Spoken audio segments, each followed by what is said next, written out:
દીકરીઓના માતા પિતાને ગૃહ રાજ્યમંત્રી હર્ષ સંઘવીની મોટી સલાહ। તાજેતરમાં સેન્ટ ઝેવિયર્સ કોલેજને 6ઠ્ઠા ગ્રેજ્યુએશન ડેની ઉજવણીમાં ગૃહ રાજ્યમંત્રી હર્ષ સંઘવીએ હાજરી આપી હતી, જેમાં હર્ષ સંઘવીએ વિદ્યાર્થીઓને ડિગ્રી આપી સાથે જ વિદ્યાર્થીઓને સંબોધન કર્યું હતું। હર્ષ સંઘવીએ વિદ્યાર્થીઓને ડ્રગ્સના ચક્કરમાં ન ફસાવવા માટે સલાહ આપી હતી, સાથે જ તેમને ન્યૂડ કોલ્સ અને દીકરીઓ સાથે છેડતી વિષયક પણ ખુલીને વાત કરી હતી। ગૃહ રાજ્યમંત્રી હર્ષ સંઘવી શું કહી રહ્યા છે તે સાંભળો। પેરેન્ટ્સની વિનંતી છે કે તમે સોસાયટીની દરથી આજુબાજુવાળા શું કહેશે એ છોડી દો।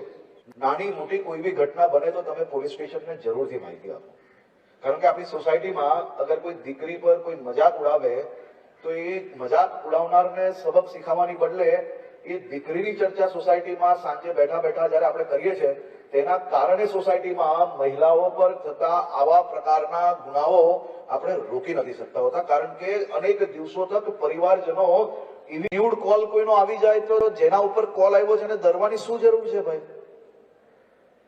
શું કરવા આપણે સુસાઇડ તક જવાની જરૂર છે?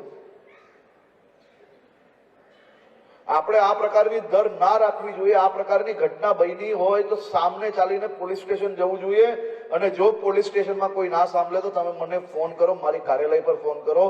સંપૂર્ણ મદદ આપ સૌ લોકોને મળશે, તેનો 100% હું ખાતરી આપું છું। સાયબર બુલિંગ થી ડરવાની જરૂર નથી। કોઈ છોકરાને એના મા બાપે સંસ્કાર આપવાનું ચૂકી ગયા હોય એના કારણે કોઈ છોકરીએ એનાથી ડરવાની જરૂર નથી।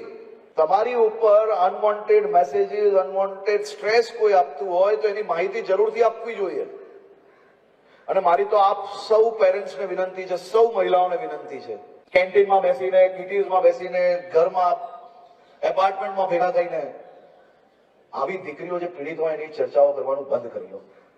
સમાજમાં જો તમે આ બદલાવ લાવશો તો જ બીજી દીકરીઓ ખુલ્લેઆમ આવી કોઈ ઘટના બનશે તો સામે ચાલીને દરિયા વગર નિડરતાથી સામે આવશે લડવા માટે, અને એનાથી જ આપણે સમાજની અંદર બદલાવ લાવી શકશો। મારી આપ સૌ લોકોને વિનંતી છે કે તમે આ દિશામાં જરૂરથી તમારી નાની નાની કિટીઝ, મહિલાઓની જે ગેધરિંગ થતી હોય એની અંદર આ ચર્ચા કરવી જોઈએ। અને કોઈ વ્યક્તિ જો આ પ્રકારની ચર્ચા રેઝ કરે તો એનું મોઢું બંધ કરાવવાની જવાબદારી બી જે સમજુ લોકો છે એની છે, તો જ સમાજની અંદર બદલાવ આવી જશે। સમાજની અંદર બદલાવ લાવવો હોય તો ખાલી સિસ્ટમને ક્રિટિસાઇઝ કરવાથી બદલાવ નહીં આવે।